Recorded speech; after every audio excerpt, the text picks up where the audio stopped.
ជួយជ្រាបការបត្រាទាំងអស់គ្នាទៀតអើយចាយាយយើងខ្ញុំមកពីកំពង់ស្ពឺ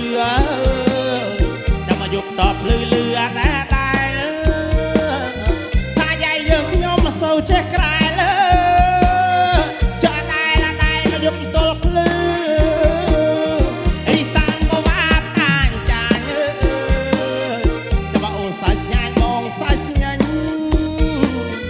អីសានក៏វាតាមមកដេញចាំមកអូនសាយស្ញាញ់បងសាយស្ញា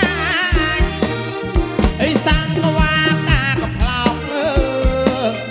ចាំមកបងលេចផ្លោកអូនលេចផ្លូវ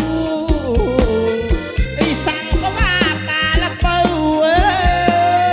ចាំមកអូនលេចផ្លូវបងលេចផ្លោកអីសានក៏វាតាបត្រីអើដោយម៉ែវាបងប្អូនរត់ចោលអីសានក៏វាតាកដោលើ